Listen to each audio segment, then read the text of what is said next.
Whitlam years, for those who supported them in the 72 election, began with high excitement, drama, a sense of doors being opened, of change. You were inside for that process and you sat on the backbench for pretty much all of those 3 years of the Whitlam government. What was your view from the inside as things started to change? Well, it was thrills and spills, I think, and there was a big emphasis on the thrills because, it was a very reforming government.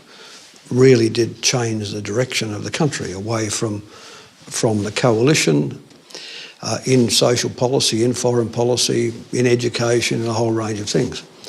But then what began the closing down of growth worldwide, the incapacity to run the budget, to manage the budget, the tearaway level of government spending. I think it went up 23 or 24% in 1 year. So, of course, the budgets just tore away. And then that set in, implications for interest rates and inflation and the rest of it, So what were you thinking through this process as you saw it all? Well, it was basically the old Labor Party again, the old confusion of ends and means, trying to run wages policy off the public service, trying to grow the economy off the back of the budget, off the back of government spending, not private investment, off government spending.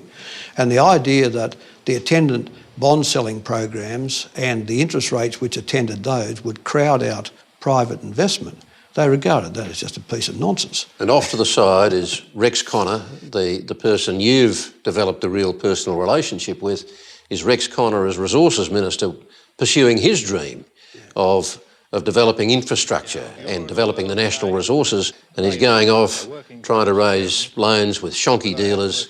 That gradually becomes a scandal, and the irony for you, the sad irony I imagine, that when you finally do get to take your place in the ministry, it's at Rex Connor's expense because the scandal's consumed him and he's had to resign. Indeed. But again, he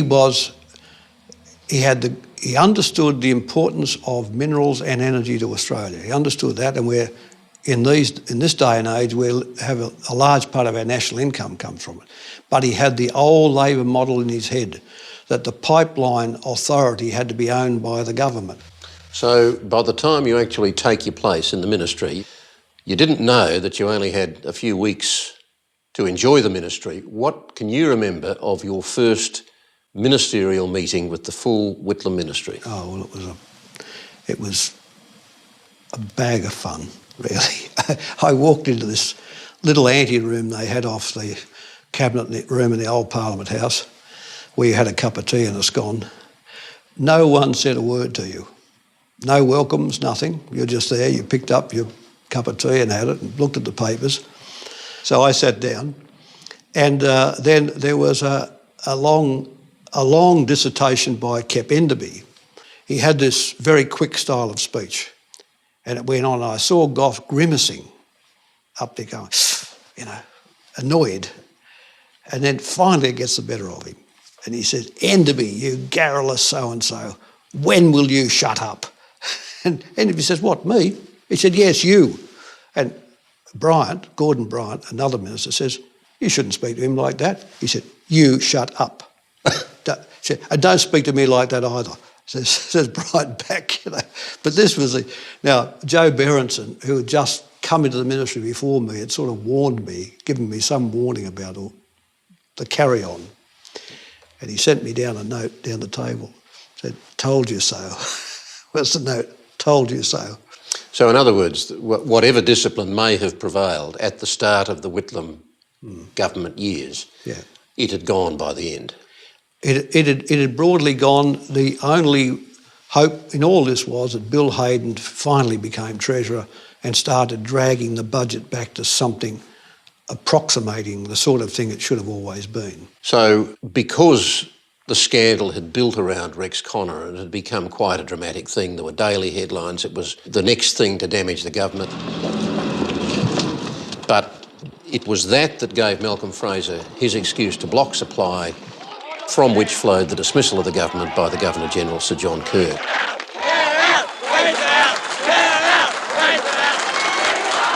A lot of the ministers sort of just took it in their stride. I was sort of outraged about it. So I was out there on the megaphone warming up the crowd. And in fact, If you see the film footages, you'll see me handing the megaphone across to Gough as he comes through the doors to do his, some may say, well say, God save the Queen. Just before that moment, I'm out there with the megaphone.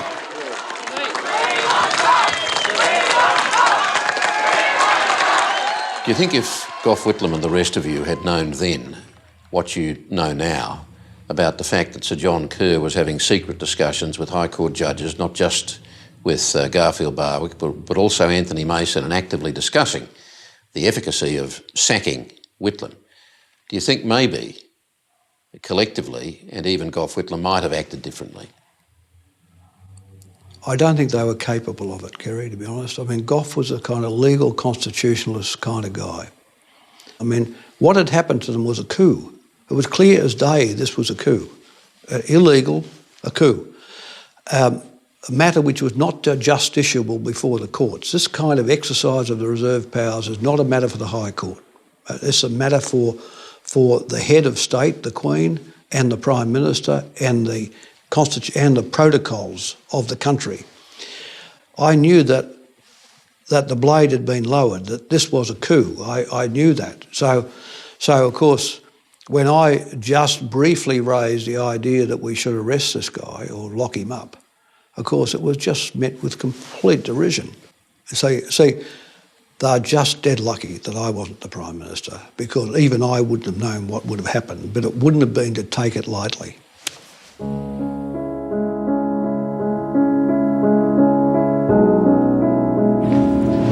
Another day, another dollar. Did you have a clear view of how you were going to approach the job? I mean, I did understand one thing, power. You had always, I think, had a bee in your bonnet about a lack of competition in the Australian banking system. Deadbeats.